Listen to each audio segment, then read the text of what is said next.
yo lo que pretendo es hacer una presentación desde los evangelios. Para ello, simplemente he utilizado dos representaciones gráficas muy simples, tomadas. El mapa es de la edición de la Biblia de la Conferencia Episcopal, porque me ha parecido el más sencillo y además está en español, porque la mayoría de los mapas que uno se encuentra están en varias lenguas, ¿no? O en inglés o incluso intentando reproducir de alguna manera una terminología antigua que no va a ningún lado, yo qué sé. Entonces he pensado que al final hay que acudir a las buenas fuentes, y la Conferencia Episcopal a la hora de traducir habría que discutirlo, pero por lo menos a mí me parece que esta es una buena elección. Y luego el mapa que hay de Jerusalén es de otra edición más antigua, el Nácar Colunga, que ha sido la edición tradicional de la traducción bíblica durante muchos años, ¿no? Es la que hemos manejado todos antes de que la Conferencia Episcopal se hiciera cargo de esa nueva edición, tanto del texto latino como de la traducción. De modo que estos son los únicos instrumentos visuales que vamos a manejar. Estar pendientes de ellos, ya os diré yo más o menos por dónde cae, pero vamos, es tan sencillo que no creo que haga mucha falta. Bien, pues partiendo de ahí, tenemos que empezar por la historia, ¿no?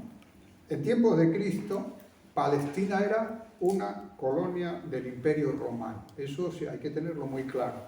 Una colonia del Imperio Romano en la que se hablaba, por supuesto, hebreo o arameo, pero también griego. Menos latín. Latín solo hablaban los romanos, es decir, los militares y políticos que había allí. La gente común probablemente de latín andaría regular, tirando para nada. Bueno, más o menos como ahora, pero quiero decir que no, aunque pertenecía al Imperio Romano, el Imperio Romano tenía claro que toda la zona oriental griega, de habla griega, había que respetarle su habla. Es el único sitio en todo el imperio donde las inscripciones, por ejemplo, públicas están bilingües. Es decir, aquí no había nunca una inscripción en latín y ibérico, aunque se hablaba ibérico, pero allá ellos, ¿no? Pero en Grecia, evidentemente, la cuna de la cultura, pues ellos tenían claro que si se hablaba griego, pues muy bien, y que lo importante es que el imperio se consolidara allí, aunque fuese a costa de renunciar a obligar a todo el mundo a hablar latín. Cosa que nunca hicieron, por otra parte. Bueno, pues bien, era una colonia, por tanto, del Imperio Romano, al frente de la cual César Augusto puso a Herodes, llamado Herodes el Grande, con el título de rey. Esto es interesante porque luego aparece Herodes Antipas, por ejemplo, que ya no era rey. O sea, este era un rey vasallo de Roma, pero rey. Y en la Biblia pone Basileus en griego y Rex en latín varias veces. Herodes se caracterizó por las muchas e importantes mejoras físicas que hizo prácticamente en todo el territorio donde mandó. Se empeñó en, digamos así, occidentalizar toda la tierra en la que él tenía poder. Y además de poder, debía tener bastante dinero, porque verdaderamente seguro que antes de llegar Herodes, el mundo que vamos a ver, el mundo de Palestina, el mundo físico, las ciudades de Palestina, se parecerían un poco, en muchos casos, incluyendo Jerusalén, a después de Herodes. Esto es importante también tenerlo en cuenta para situarnos, ¿no? Pero claro, Herodes el Grande era un personaje con sus sombras y sus luces que, como todo, se murió. Y al morirse, su territorio quedó distribuido entre sus sucesores en varias jurisdicciones que están detalladas en el Evangelio de Lucas. Poncio Pilato fue el gobernador de Judea.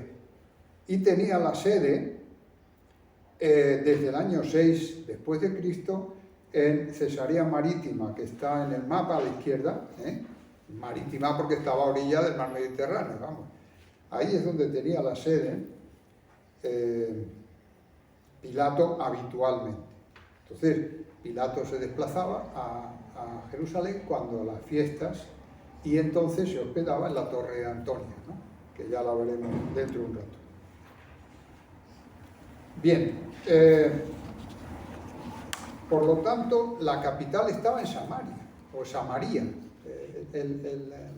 La Biblia de la Conferencia Episcopal acentúa siempre Samaria. Pues en Samaria estaba, no en Judea. Curiosamente, Samaria era el nombre de la capital de lo que después consideramos el territorio de Samaria. Pero curiosamente también, después de dar nombre a toda la región, precisamente Herodes, otra vez, le cambió el nombre y la llamó Sabaste. Sabaste es la transposición al griego del femenino de Augustus. O sea, la llamó algo así como la ciudad augusta, en honor de Augusto, pero como estaban en Grecia, pues lo puso en griego. Y todavía hoy sigue manteniendo ese nombre. De modo que fijaos hasta qué punto estas cosas a veces tienen trascendencia, la que se le pueda dar al nombre de una ciudad, pero si uno va buscando la ciudad de Samaria se puede perder y volverse sin encontrarla. Bien, Herodes II, Antipas, hijo de Herodes el Grande, fue el tetrarca, es decir, es un cargo inferior, ¿no? Literalmente significa el que manda en 4 jurisdicciones, pero es un título que no tiene exactamente realidad etimológica, es decir, no eran 4 concretamente, ¿no? Pero ya se adoptó el término de tetrarca. Ese era el que mandaba en Galilea.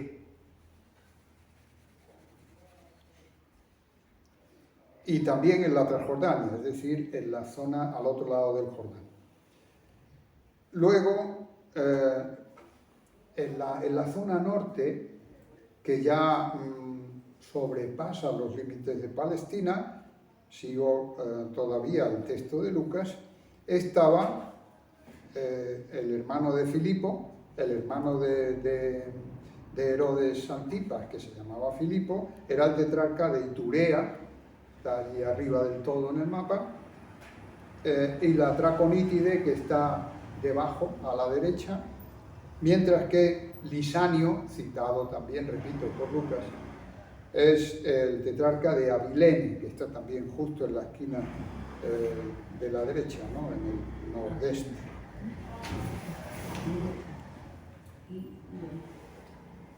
Como señala Wright, que es un magnífico investigador de la arqueología de Palestina, los romanos se habían encargado de la administración de la provincia de Judea, pero dejando el gobierno de ciertas zonas en manos de gobernantes locales.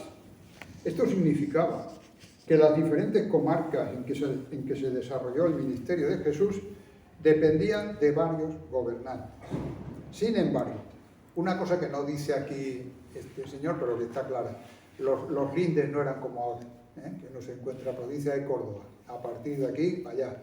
No, eran unos lindes más o menos imprecisos, ¿no?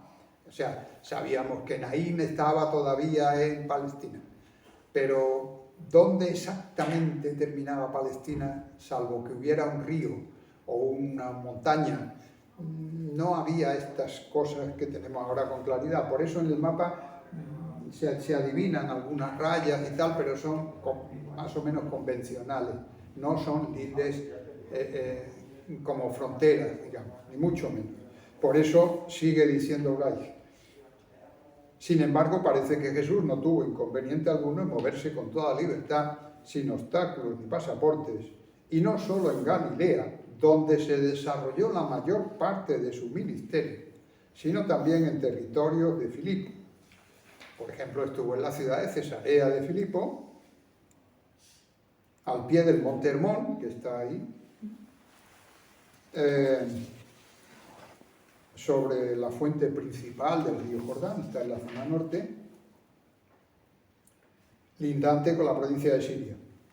Allí tuvo lugar, entre otras cosas, la confesión de Pedro, ¿no?, al Señor, según los evangelios de Mateo y Marcos.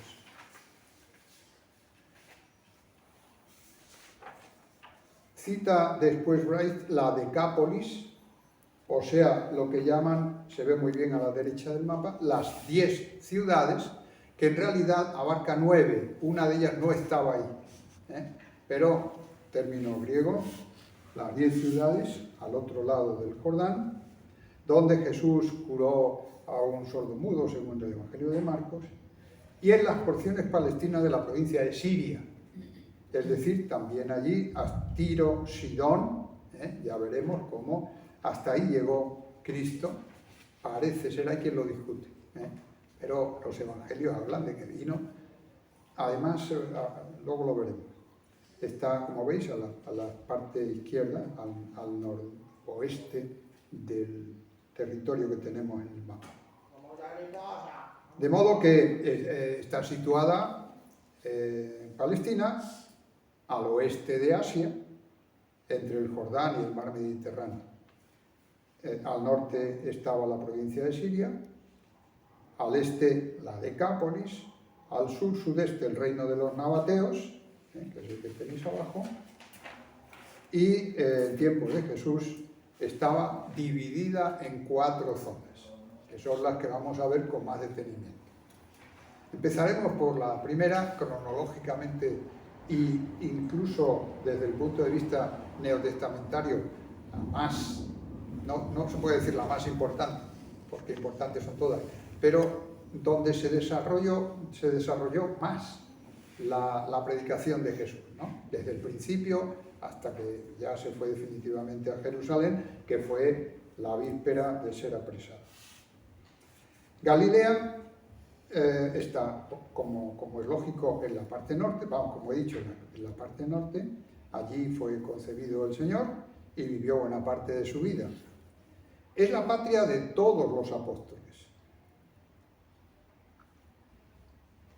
Limita al norte con la provincia de Siria, al oeste con el Mediterráneo, al sur con Samaria y al este con el río Jordán y el mar de Galilea, que es el nombre que le dan prácticamente todos los evangelios, Marcos, Mateo y Juan, aunque también se le conoce como mar de Tiberíades, por esta ciudad situada en la zona suroeste del lago, que era precisamente la capital de la región en tiempos de Herodes Antipas. Por eso se dice el mar de Galilea, la capital, se le llamaba así también. El Evangelio de Juan efectivamente los identifica, ¿no? Dice en un momento, después de esto Jesús se fue a la otra parte del mar de Galilea o de Tiberíades. O sea, está clarísimo que era el mismo. Claro, tampoco es muy complicado porque no hay otro por ahí. Lucas, el Evangelio de Lucas lo llama una vez Stannum Genesaret, o sea, laguna de Genesaret, por otro pueblo que también está en la orilla del lago. Según los cálculos, probablemente exagerando las cifras, de Flavio Josefo, que es un historiador que para conocer la historia y la geografía de estos territorios resulta fundamental. Escribió una historia judía en griego y nació en el año 30 después de Cristo y murió en el 100, o sea, es que prácticamente lo vio, ¿no? Con lo cual, independientemente de que exagere y de que algunas veces pues diga cosas que los historiadores, sobre todo los más estrictos en la crítica, pues discuten, pero es un testigo de primera mano, ¿no? Y además el hombre procuraba ser fiel porque sabía que mucha gente contemporánea suya lo sabía. No es como cuando uno está contando la historia de las primeras conquistas, ¿no? De modo que, según los cálculos de este buen judío griego, la población andaba en torno a 3 millones de personas. Quizás era mucha, pero eran bastantes. De hecho, aunque también aquí hay que discutirlo, por lo menos hay que ponerlo un poco en cuarentena, es constante la referencia de los apóstoles, de los evangelistas, a las multitudes que iban tras el Señor, ¿no?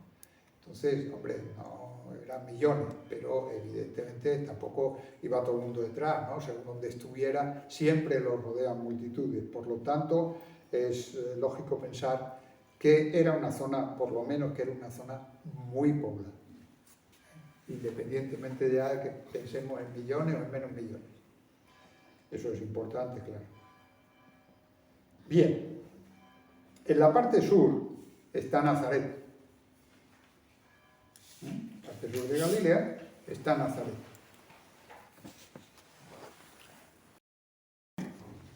Allí, como hemos dicho, fue concebido el Señor, vivió sus primeros años de juventud, situada al pie de una zona montañosa y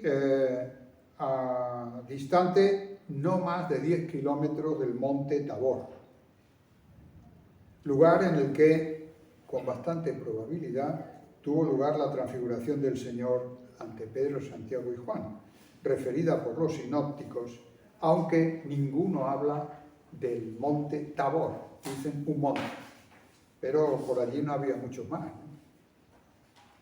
Este monte es curioso porque se eleva 575 metros sobre el nivel del mar, que no es demasiado, y 400 sobre su entorno, porque ya había ahí una altiplanicie. Y está situado a 23 kilómetros al oeste del mar de Galilea, o sea, una jornada que se podía hacer, un camino que se podía hacer con relativa facilidad. En todo caso, su situación, un poco marginal dentro de Galilea, puede ser una de las razones, ya veremos otras, por las que el centro de la vida de Jesús por aquella zona se desplazó a orillas del lago.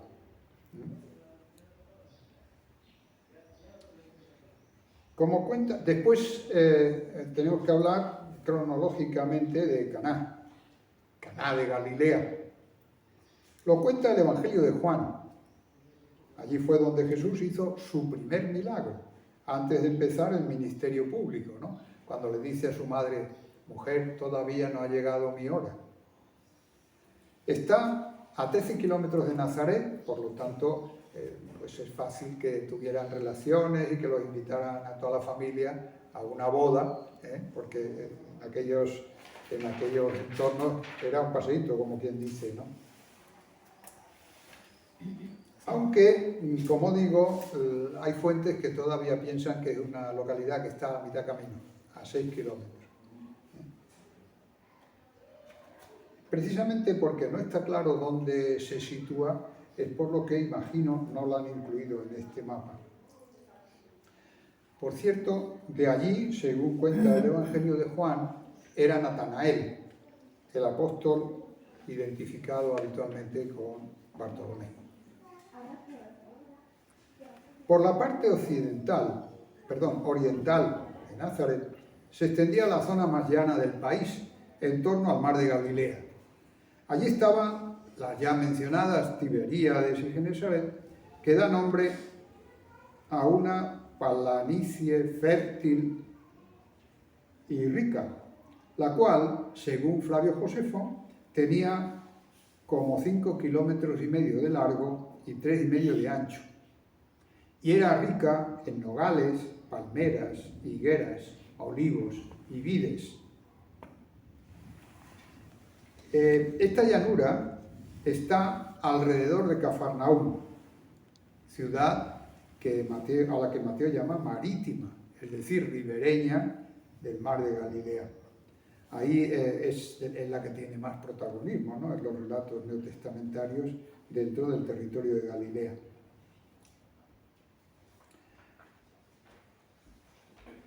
no ya porque con ello se cumplía la profecía de Isaías, como veremos enseguida, sino también porque allí había mayor densidad de población y notable movimiento de personas y mercaderías, tanto relacionadas con el cultivo y los productos del campo, como, claro está, con la pesca y todas sus respectivas infraestructuras, además de la demanda de mano de obra. O sea, está clarísimo que era una zona próspera donde había mucho trabajo, por decirlo de alguna manera, ¿no? Y además diversificado, porque uno podía hacer carros, hacer velas o pescar, o cultivar el campo. Por eso, ese es el centro de la actividad de Jesús, que lógicamente no tiene sentido en territorios menos poblados. Allí, además, como una prueba más de la importancia de esta ciudad, de Cafarnaúm, estaba la cohorte romana, a la que pertenecía el famoso centurión, al que le debemos nada menos que la ejaculatoria que se reza antes de comulgar, ¿no? Di una sola palabra y quedará sana mi alma, ¿no? Él le dijo, di una sola palabra y sanará mi siervo, ¿no? De modo que, mira por dónde un centurión romano es evocado cada vez que uno va a comulgar. Bueno, pues este señor estaba allí, de guarnición, precisamente en Galilea, y cuando se enteró de la actividad de Jesús, pues le mandó a decir y que lo curara y que no fuera a su casa y todo esto que bien conocemos, ¿no? Lucas puntualiza que este fue el segundo signo que hizo Jesús al llegar de Judea a Galilea.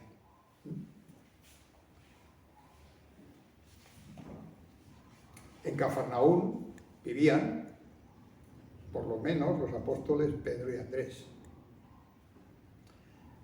Bien, avanzando un poco en el tiempo, el Evangelio de Mateo dice que cuando Jesús se enteró de que Juan había sido arrestado, es decir, no cuando lo mataron, ¿no?, sino simplemente cuando lo detuvieron, se retiró a Galilea y dejada la ciudad de Nazaret, se vino a vivir a Cafarnaúm, situada junto al mar, en el territorio de Zabulón y Neftalí, de forma que se cumpliera lo dicho por el profeta Isaías: tierra de Zabulón y tierra de Neftalí, camino del mar al otro lado del Jordán, Galilea de los gentiles.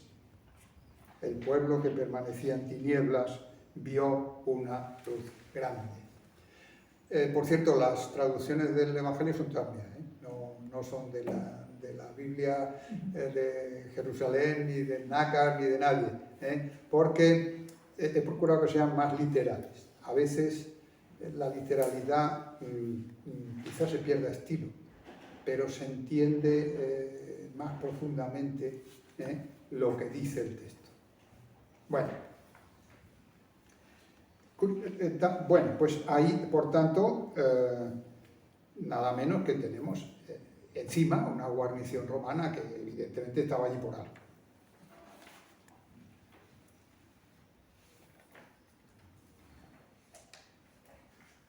Precisamente poco después de curar al siervo del centurión, Jesús realizó el primer milagro de resurrección, el hijo de la viuda de Naín, que lo cuentan los evangelios de Mateo y Lucas, aunque Juan lo refiere no a un centurión, sino a un funcionario real, y no a un centurión que tenía un siervo, un servidor, un criado enfermo, sino que en este caso, según Juan, era un hijo. Pero en todo caso, la situación es la misma. Cuando ya Juan había sido arrestado y el Señor se enteró, se retiró y se fue a vivir al territorio de Zabulón, como estábamos diciendo. Este mismo evangelio, el de Mateo, llama a Cafarnaúm su ciudad, la ciudad del Señor. no porque hubiera nacido allí, sino porque era donde tenían su residencia. Si no, no tiene sentido que dijera Cafarnaúm es la ciudad del Señor. Precisamente lo dice cuando relata la curación allí del paralítico y la invitación a San Mateo a que lo siga. Por cierto, otro detalle filológico, aun cuando en español nosotros decimos siempre Cafarnaúm, es fácil encontrarse en otros textos la versión griega de esta misma palabra, que es Capernaum. Yo me he encontrado más veces Capernaum que Cafarnaúm, pero a nosotros nos choca porque, como las traducciones normalmente que manejamos son del latín, el latín pone Cafarnaúm con PH, pero en griego en cambio es Capernaum sin F, ¿no? Sin PH, una P. De modo que si encontráis Capernaum no penséis que estamos en otro sitio, es el mismo, pero que cada uno lo transcribe como le parece. Bien, también en la orilla del mar de Galilea, entre Tiberíades y Cafarnaúm, está Magdala, la ciudad de María Magdalena,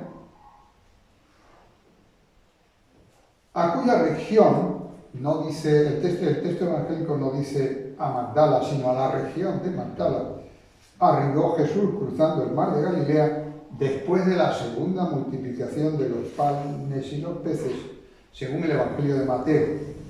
La única vez que la mencionan estos textos a Magdala.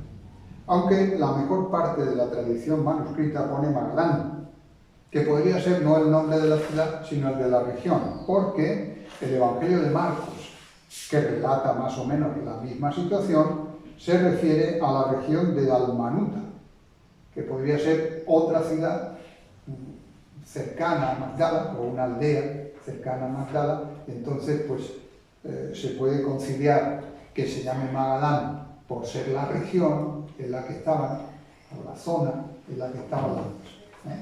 Bueno, pero en el mapa la tenéis ahí, Magdala, bien clarito, bien clarito.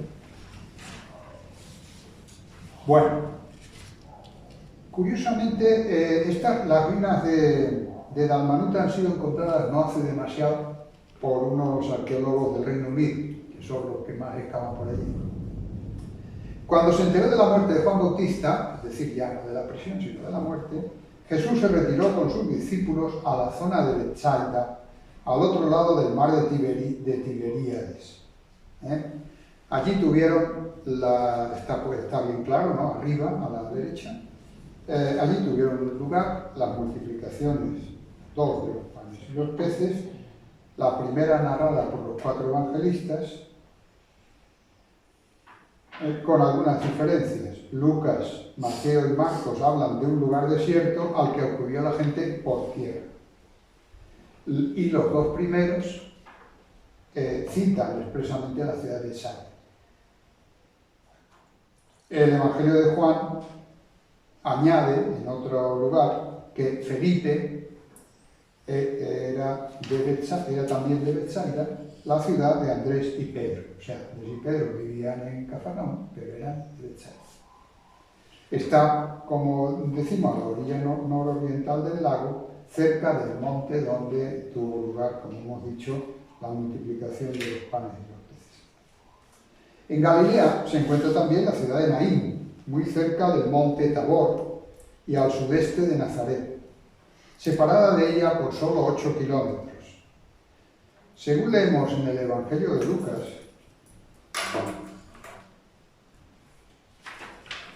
poco después de curar al criado del centurión en Cafarnaúm, Jesús iba camino de esa ciudad y lo acompañaban sus discípulos y numeroso gentío. Cuando se acercaba a la puerta, vio que llevaban a enterrar al hijo de una viuda y, como todos hemos oído y leído reiteradas veces, Jesús lo resucitó diciendo: muchacho, a ti te lo digo, levántate.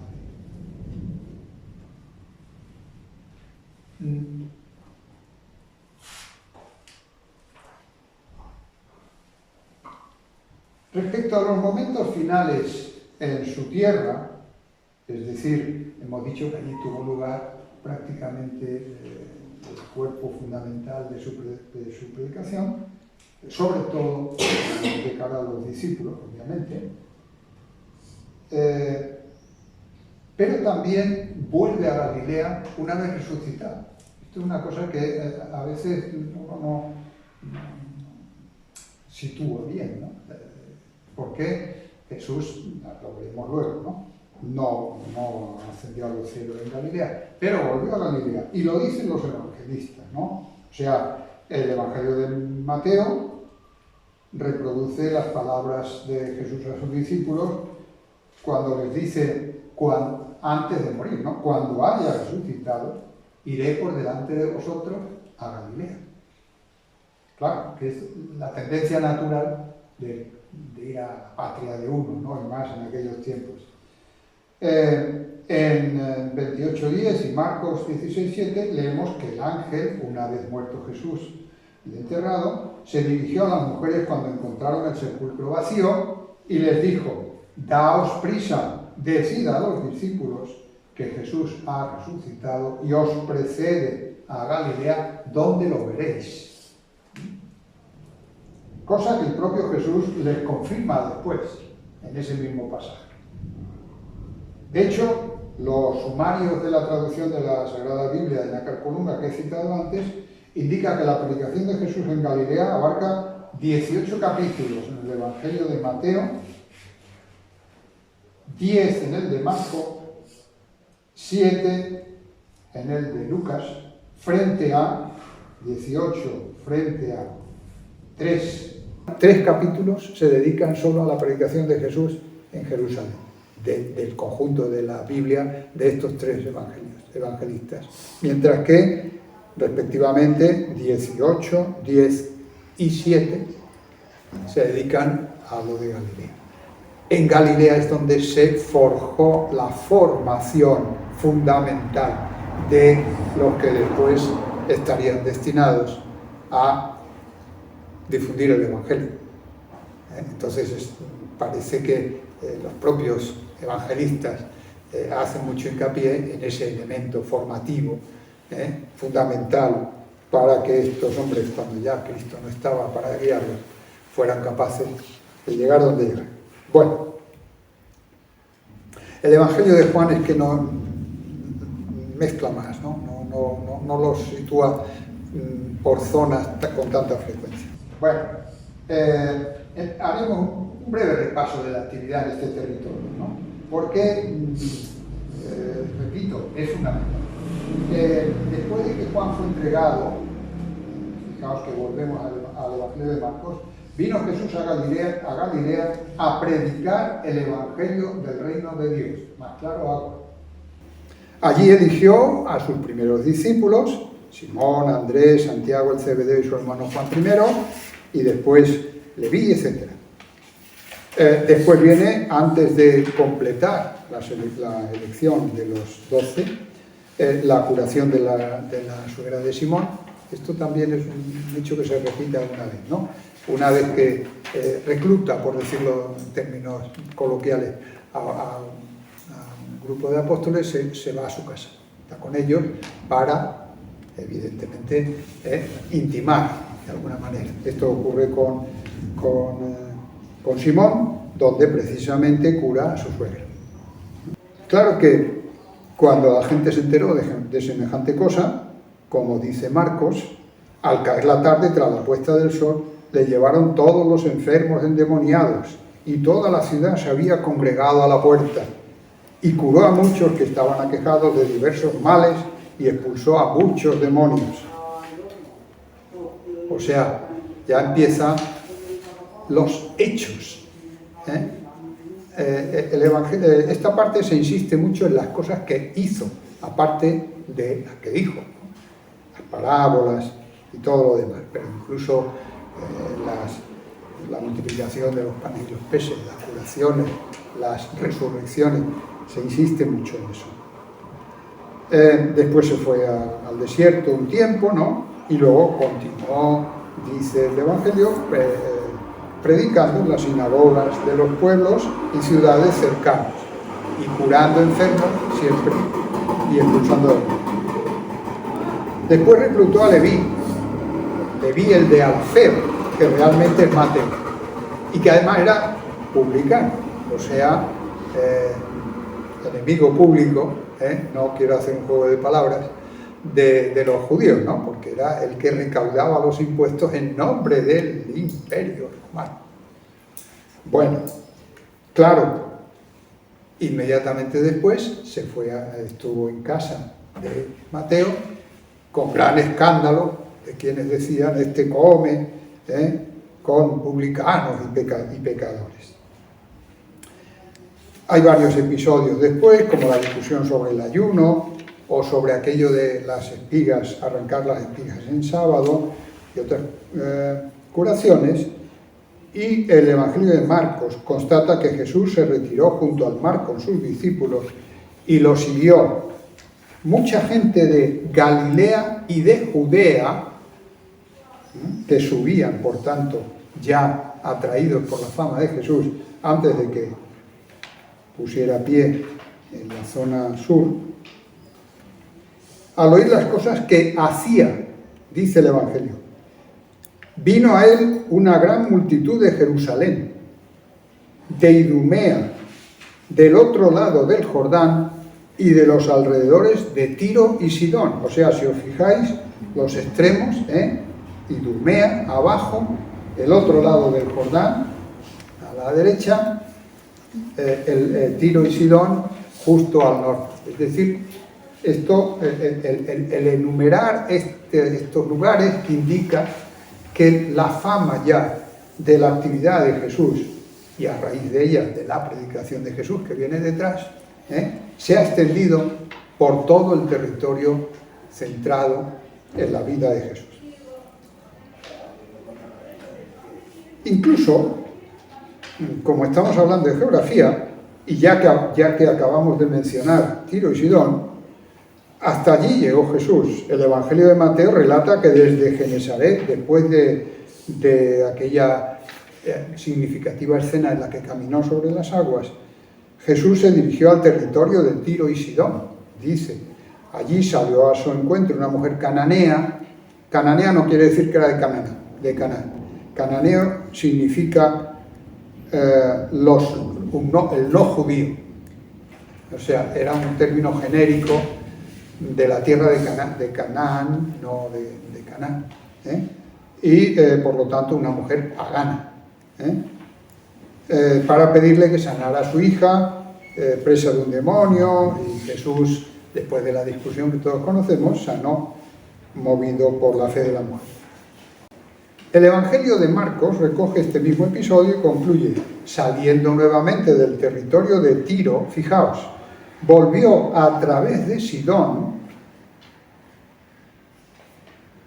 al mar de Galilea. O sea, dio un rodeo.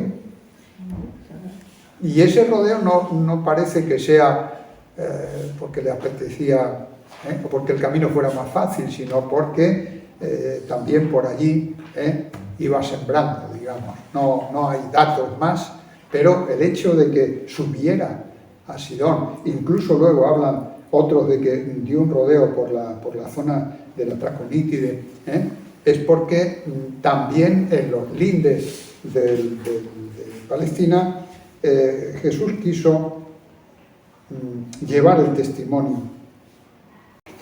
Por supuesto, en Galilea tuvo lugar la elección de los 12, que la narran Mateo y Lucas, como también es normal cuando Jesús realiza alguna cosa de especial trascendencia en un monte, casi siempre por la cercanía con el cielo y todo ese simbolismo, cada vez que hace algo importante parece que está en un monte, ¿no? Incluso, aunque no tiene que ver con el monte realmente, cuando hablan los evangelistas de que Jesús va de Galilea a Jerusalén, siempre dicen subió. Evidentemente hay una subida, o sea, Jerusalén está en alto, pero no es solo eso, ¿no? Es también esa idea de ir hacia la zona religiosamente más importante. Bien, ahí ya está todo ese escenario donde los evangelios de Mateo y Lucas cuentan quiénes fueron, cómo se llamaban, esto no vale la pena que lo lea porque no merece la pena. Y luego es muy importante, después de esta elección de los 12, la predicación capital de las bienaventuranzas, que es el inicio de la formación real y un poco, digamos, solemne de los apóstoles. Pero tenemos que salir de Galilea y bajar. ¿Y por dónde se baja? Hay dos posibilidades. Una, a través de Samaria. Otra, a través de Perea, que pone aquí, aunque nunca se le llama Perea en los evangelios, se le llama Transjordania. El nombre oficial, digamos así, era Perea, pero los evangelios hablan de Transjordania, la zona al otro lado del Jordán. Está claro. Bueno, pues había esos dos caminos. El de Samaria era más derecho, más recto, más corto, relativamente más corto. El otro era más largo. Pero el que iba por la zona de Transjordania no tenía que cruzar por Samaria. Y ahora hablaremos de Samaria. Bueno, ya lo conocemos también, ¿no? Recibe el nombre de su capital, como hemos dicho, que además en tiempos más antiguos fue incluso capital de todo Israel. También hemos dicho que se llamaba Sebaste, con lo cual no vale la pena seguir ahí. Allí, también lo dijimos, vivía Herodes y además se casó con su esposa favorita, la llamada Mariamne, que era la madre de Herodes Antipas. Y es una de las ciudades que fortificó y embelleció notablemente el rey Herodes. Estaba emplazada sobre una colina a unos 70 kilómetros al norte de Jerusalén, 70 kilómetros, y a unos 45 al este del mar Mediterráneo. Y desde ella se dominaba la ruta principal a Jerusalén. De modo que el que iba para Jerusalén, para Judea, evidentemente a Judea casi siempre se iba a Jerusalén, ¿no? A través de Samaria pasaba por Sebaste, que además se ve, está ahí en medio. El concepto que de Samaria tenían los judíos puede verse, por ejemplo, en estas palabras que le dirigieron los judíos a Jesús y que recoge el Evangelio de Juan. ¿No decimos bien nosotros que tú eres samaritano y tienes un demonio? Peor insulto yo creo que ya no cabe, ¿no? De hecho, Jesús contrasta, y esto es intencionado, claro, en la famosa parábola, al buen samaritano, nada menos que con un sacerdote y un levita, es decir, un cargo menor, digamos, pero también vinculado con lo religioso, que dieron un rodeo para no auxiliar al viajero asaltado por unos bandidos cuando iba atravesando precisamente por Judea, desde Jerusalén hasta Jericó, que dista unos 30 kilómetros. O sea que, bueno, ahí daba espacio para que ocurriera todo hecho. Este hecho lo relata el Evangelio de Lucas cuando aquel le pregunta: ¿y quién es mi prójimo? ¿No? Entonces vino esta parábola, que es una preciosidad de parábola. Está claro que el trato de los samaritanos hacia los judíos también dejaba mucho que desear, como vemos en la anécdota narrada por el Evangelio de Lucas al iniciar el relato de la primera etapa del traslado de la predicación desde Galilea a Jerusalén, ¿no? Aquello que dice: cuando se cumplían los días de su elevación a los cielos, es decir, cuando ya iba a padecer, Jesús tomó la decisión de ir a Jerusalén y mandó mensajeros que le precedieran, los cuales, puestos en camino, llegaron hasta una aldea de samaritanos para hacerle allí los preparativos. Pero no lo recibieron porque daba el aspecto de ir a Jerusalén. O sea, solo el hecho de que fuera a Jerusalén era ya suficiente para que los samaritanos dijeran: quieto parado. Esto es importante saberlo, ¿no? ¿Por qué? Ahora, dicho esto, lo cierto es que Jesús y los suyos cruzaban por este territorio donde se sitúa, aparte de ese interesante encuentro con la samaritana, que narra sobre todo Juan, lo cual también es muy significativo, y que también en sí mismo incluye este enfrentamiento, ¿no?, entre los samaritanos y los judíos. Dice el texto de Juan, lo resumiré, claro, que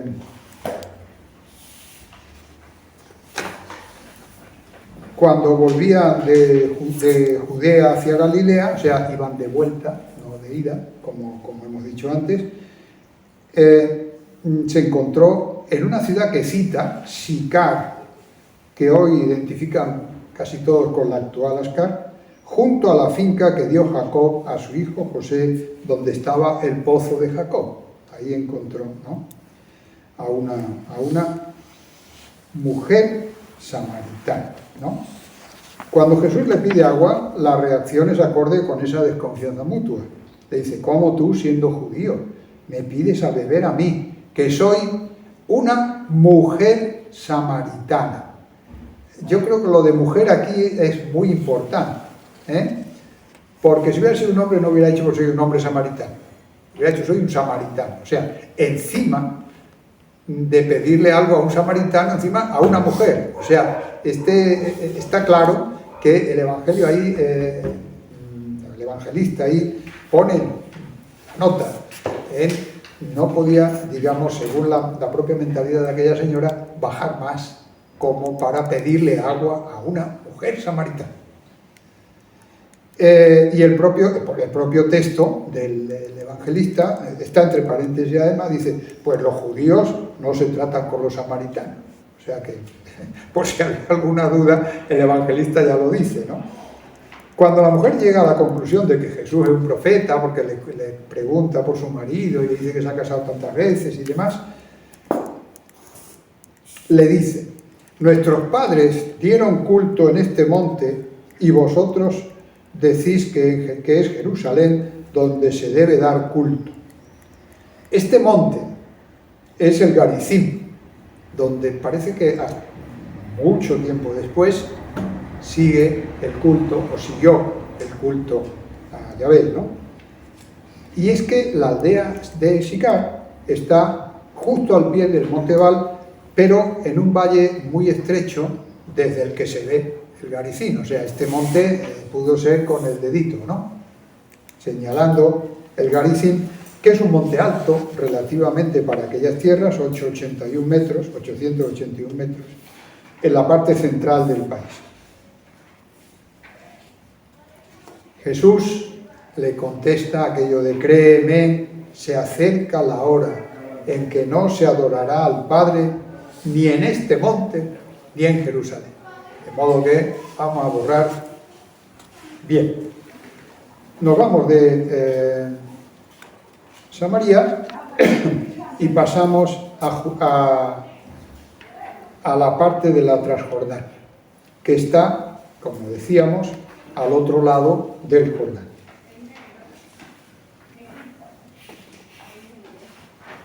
En ella estaba Betania, que no es la ciudad donde vivían Lázaro, el resucitado por Jesús, Marta y María, y que tendrá luego cierto protagonismo, como veremos. Esa Betania es mencionada por el Evangelio de Juan.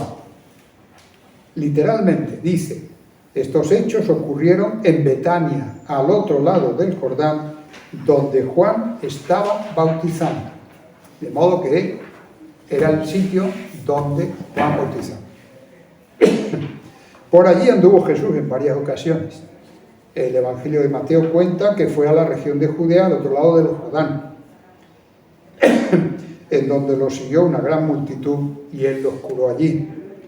El de Marcos cuenta todavía más pormenorizadamente este mismo hecho.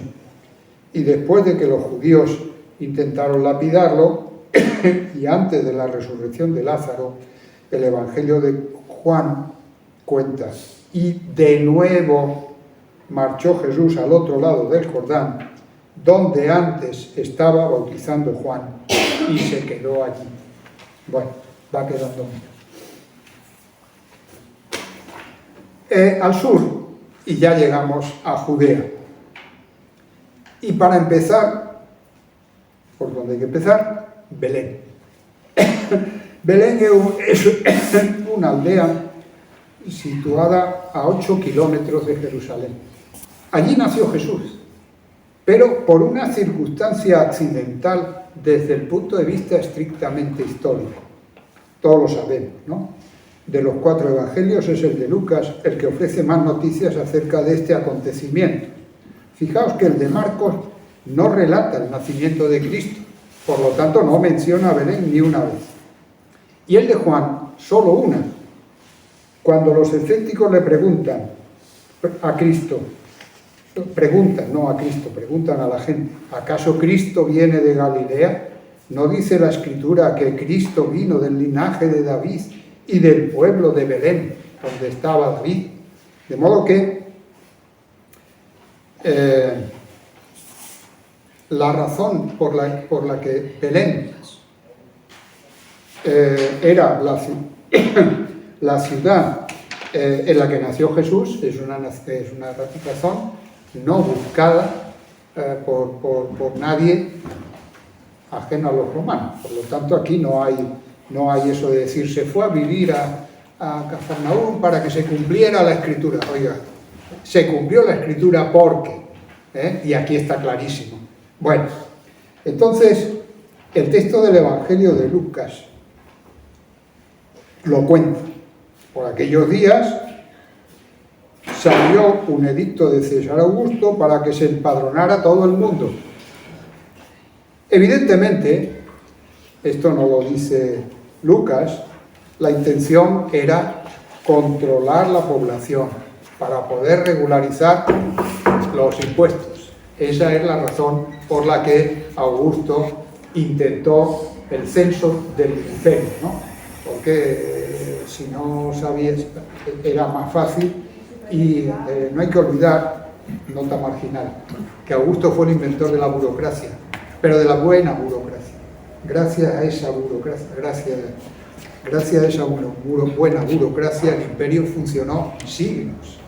Ahora, como la burocracia funciona de otra manera, pues no se dura tantos siglos. Pero Augusto lo tenía muy claro. Y la burocracia, importantísimo es los datos.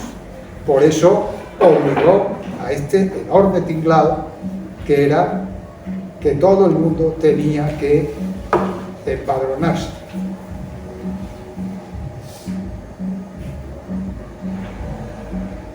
Bueno, Lucas indica incluso quién era el gobernador, Quirino, un señor que conocemos por otras fuentes, se llamaba Publio Sulpicio Quirino, había sido cónsul, era un hombre importante. Luego dice, entonces ya dice que José subió desde Galilea, de la ciudad de Nazaret, hasta Judea, a la ciudad de David, que se llama Belén, por ser él de la casa y de la familia de David, para empadronarse con María, su esposa, que estaba encinta. Aquí hay un hecho humano que no siempre se tiene en cuenta. Esto le obligó a recorrer mínimo 140 kilómetros con la mujer embarazada y cruzando o por Galilea, que eran los 140, o por el otro lado, que eran muchos más. Es una situación que hay que entender cuando uno lee por encima los relatos, ¿no? El Evangelio de Mateo comenta que eso fue siendo rey Herodes, ¿no? Por lo tanto, volvemos a lo de antes de las fechas. Todos conocemos en esta cuestión de la geografía que después de la retirada, después de la adoración de los magos, a José se le apareció un ángel y le dijo, vete para Egipto, que Herodes quiere matar al niño, ¿no? Curiosamente, solo lo cuentan los evangelios canónicos. Vamos, no, la circunstancia exacta de esto lo cuenta Mateo nada más. Los evangelios canónicos cuentan el nacimiento, Pero esto lo dice Mateo, donde continúa el relato diciendo que cuando murió Herodes, el ángel volvió a aparecerse a José y le dijo, ya puedes volverte. Y añade, oyendo que Arquelao reinaba en Judea en lugar de su padre Herodes, tuvo miedo de ir allí. Se retiró a la zona de Galilea y al llegar se estableció en una ciudad que se llama Nazaret. Y así se cumpliría lo dicho por los profetas, que iba a ser llamado el Nazareno. Otra vez una circunstancia, aunque ya hemos visto que en realidad procedían de Nazaret, ¿no? Pero nuevamente el hecho de que se fuera directamente a Nazaret y no intentara quedarse por la zona de Judea fue por una cuestión ajena a la providencia desde el punto de vista judío. El primer viaje de Jesús a Jerusalén tuvo lugar, como indica el Evangelio de Lucas, cuando sus padres lo llevaron al templo para presentarlo al Señor, ¿no? Con todo lo que allí sucedió. El segundo es el famoso encuentro con los doctores en el templo, del que se deduce sobre todo que iba mucha gente, ¿no? Porque tardaron un día en darse cuenta de que el niño no estaba con ellos, ¿no? Y luego tardaron 2 más en localizarlo en el templo, que era el sitio donde menos esperaban encontrarlo. Parece también muy, muy humano esto de que primero no se dieron cuenta hasta un día después de que Jesús no iba en la caravana, y segundo, que tardaron 2 días en localizarlo. Claro, un niño de 12 años, ¿qué hace en el templo? Yo lo iría a buscar a cualquier sitio menos al templo, ¿no? Es lo que hicieron ellos. Esto es un rasgo humano que nos lleva a esa dimensión que también hay que darle siempre a los evangelios. Bueno, el primer viaje de la vida pública de Jesús parte desde Nazaret, obviamente, como especifica el Evangelio de Marcos. Hemos visto que se fue a la zona donde estaba bautizando el Bautista y por lo tanto a la zona cercana a Judea, aunque no era propiamente Judea. Luego, fue bautizado junto al Jordán, luego tiene lugar las tentaciones después de los 40 días en el desierto y después volvió a Galilea. O sea, el primer viaje se bautizó, estuvo un tiempo de oración en el desierto con la tentación del demonio y se volvió a Galilea. A partir de ahí, Jesús y sus discípulos se mueven sobre todo entre Galilea y Jerusalén, donde suben generalmente con motivo de las fiestas, ¿no? De la Pascua.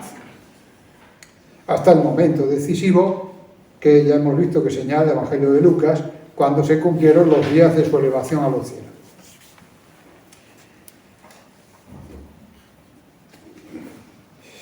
No quiero cansaros más, pero yo creo que ya que estamos, vamos a hacer una breve descripción de la ciudad, y poco más, un poquito más.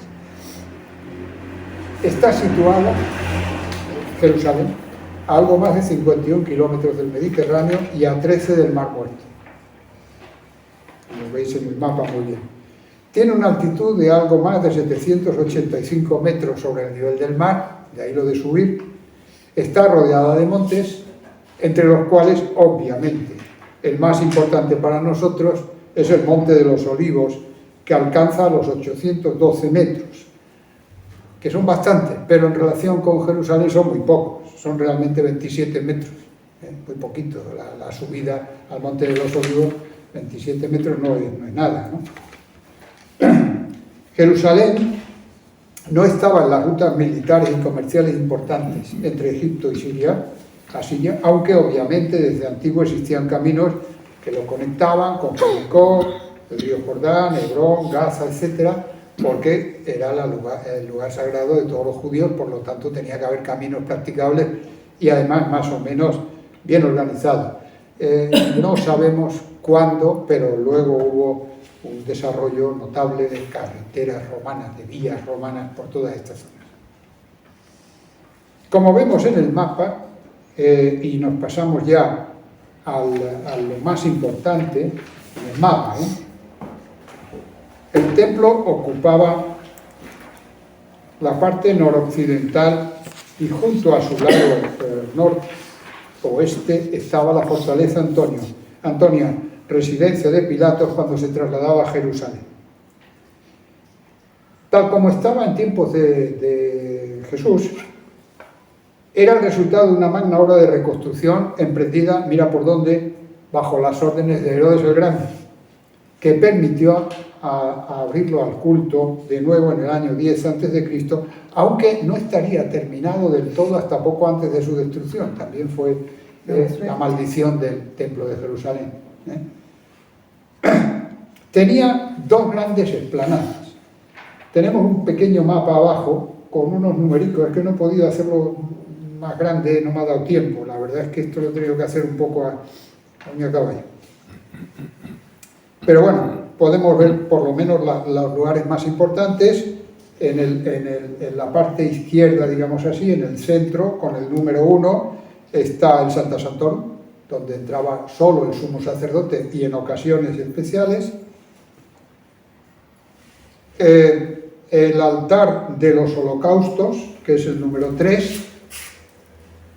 Luego el patio de los sacerdotes, que es el número 5. Y el patio de Israel, que es el número 6.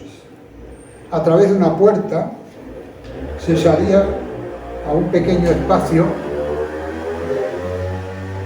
antes de esa exedra que se ve ahí, de ese semicírculo, donde se depositaban las ofrendas, y el llamado patio de las mujeres, que es el 7, es el más grande de todos los patios, curiosamente, el patio de las mujeres. Luego tiene alrededor unas dependencias donde se guardaba la carne y tal, trataba la carne y tal y cual, que no merece la pena que veamos aquí. Se salía del patio por la puerta llamada Hermosa, creo que está por ahí, a la derecha. Luego, todo el espacio restante, que era bastante amplio, se llamaba el patio de los gentiles, porque allí podía entrar todo el mundo.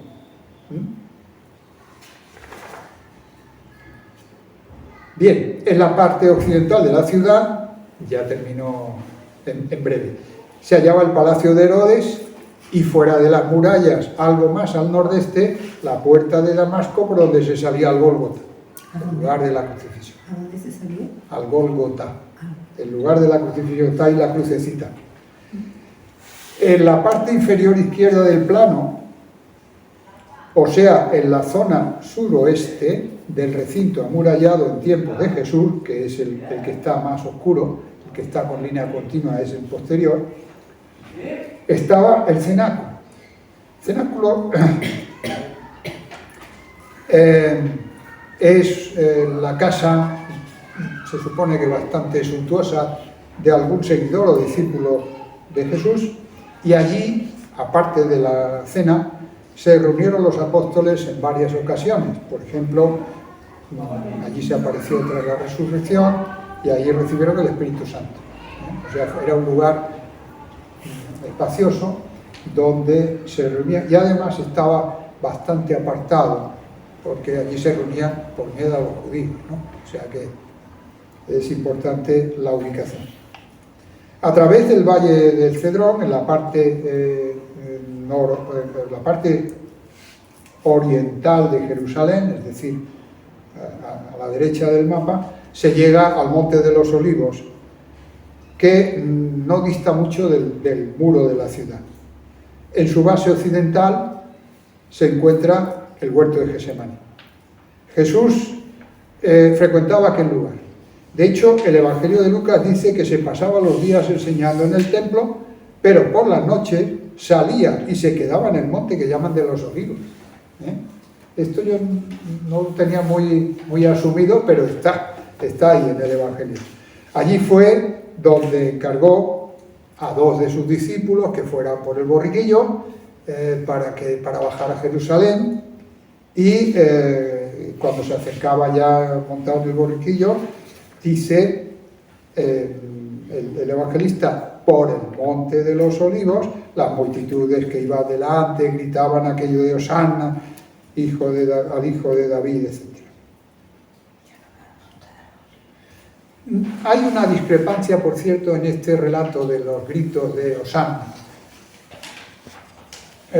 Mateo y Marcos dice que era una multitud que iba precediéndolo y siguiéndolo los que gritaban. En cambio, Lucas dice que las aclamaciones eran de los discípulos.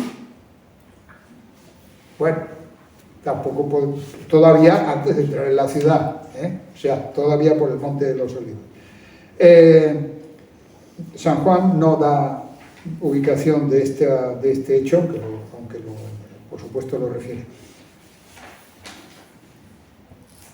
También en el huerto de Gesemaní, después de confirmarles a sus discípulos que es el Mesías, vaticina el futuro hasta el fin de los tiempos, como cuentan los tres sinópticos, aunque Lucas no dice el lugar, pero los otros dos sí dice que fue también allí en el monte de los olivos, y allí fue donde tuvo lugar el desenlace final, ¿no?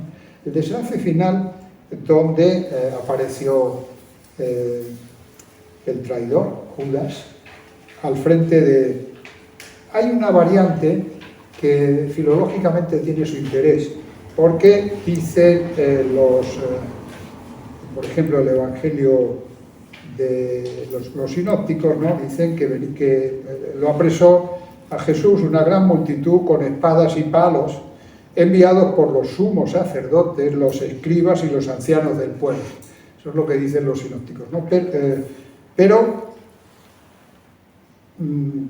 Juan dice que Judas tomó una cohorte y unos guardias de los sumos sacerdotes y de los fariseos, y que además de armas y palos llevaban antorchas. Bueno, antorchas, faroles y armas. Dice. En todo caso, lo que sí está claro es que no había romanos. Que a Jesús no lo apresaron los romanos, lo apresaron los judíos, las guardias judías. Después ya cuando Pilato tomó cartas en el asunto, sí va la corte romana, pero a Jesús no lo apresaron los romanos, que esto a veces lo he leído por ahí más de una vez, ¿no? Que fueron los romanos a apresarlo. Oiga, vamos a ver, no tiene sentido que pintaban allí los romanos. Bueno, si me dais todavía 2 minutillos para hablar de los 4 pueblos que nos quedan, y me perdonáis luego, que me parece que me he pasado. Bueno, Jericó, que menos, ¿no? Una de las ciudades más romanas de todo el territorio, donde Herodes el Grande incluso propició el empleo del llamado opus reticulatum, que es un tipo de construcción muy característico de la época augustea en Roma. Curiosamente, esta ciudad es importante porque está a 244 metros bajo el nivel del mar, con lo cual tiene un clima mucho más benigno que Jerusalén, que está en una altura, que es húmeda, que allí la gente pasaba tela de frío. Por lo tanto, la gente rica de Jerusalén, el alto clero y los oficiales más importantes se iban allí para pasar los meses más rigurosos del año. Allí fue donde murió Herodes. Como vemos, está al nordeste de Jerusalén, cerca del Jordán. Fue la última ciudad que visitó Jesús antes de ir a Jerusalén para sus últimas horas. Allí el Evangelio de Lucas narra el famoso episodio de Zaqueo, ¿no? Que era bajito y se montó en un sicómoro. Un sicómoro es un sicomoro, se puede decir de las dos maneras. Era un tipo de higuera muy frondoso, donde incluso si uno se montaba con la suficiente habilidad podía casi pasar desapercibido. Bueno, con el consiguiente episodio de que Jesús fue a su casa, de que todos se escandalizaron porque andaba con un señor que era publicano y muy rico, por eso estaba precisamente en Jericó, pero que el hombre pues hizo donación de la mitad de sus bienes y todo aquello, ¿no? Bien, un pequeño alto hay que hacer en la ciudad de Maús, donde el Señor se apareció, incluso antes de los apóstoles, a estos dos discípulos que fueron corriendo 11 kilómetros que los separaban de Jerusalén para contar a los apóstoles lo que les había pasado. Y terminamos con Betania. Betania está situada al este del Monte de los Olivos. Incluso en algunas zonas, en algunas ocasiones se dice que el Monte de los Olivos pertenecía a Betania. Como hemos dicho, de allí era Lázaro, Marta y María. Juan dice que estaba a unos 3 kilómetros, 15 estadios de Jerusalén. O sea, un tiro de piedra prácticamente. En el capítulo 26 del Evangelio de Mateo, en el Marcos, en Juan, donde empieza el relato de la muerte y resurrección del Señor, leemos que cuando Jesús se hospedaba en Betania, en la casa de Simón el leproso, una mujer derramó un perfume de alabastro o de nardo muy valioso sobre su cabeza mientras estaba a la mesa, ¿no? Y luego, lógicamente, vinieron inmediatamente las murmuraciones, bien de la gente, bien específicamente, según la fuente de Judas, ¿no?, que esto había que haberlo vendido y habérselo dado a los pobres, y fue donde Cristo justificó muchos boatos, ¿no?, cuando dijo: a los pobres los tenéis siempre, a mí no. Pues bien, el Evangelio de Juan sitúa esta escena en la casa de Lázaro y dice que fue su hermana María la que le ungió, no una mujer. Y además cambia los datos: le ungió los pies y los secó con sus cabellos. Bueno, esta es una diferencia que aquí hay que adoptar, ¿no?, porque no son dos acontecimientos distintos. En las proximidades de Betania se sitúa la ascensión del Señor, el único, por parte del único evangelio que indica dónde fue precisamente, que es el de Lucas. Pero lo confirman los Hechos de los Apóstoles, porque después de narrar cómo a la vista de sus discípulos fue elevado y una nube lo quitó de sus ojos, dice que se volvieron a Jerusalén, al monte que llaman de los Olivos, el cual dista, desde el monte que llaman de los Olivos, el cual dista de Jerusalén lo que se permite andar en sábado. Bueno, pues gracias por vuestra paciencia.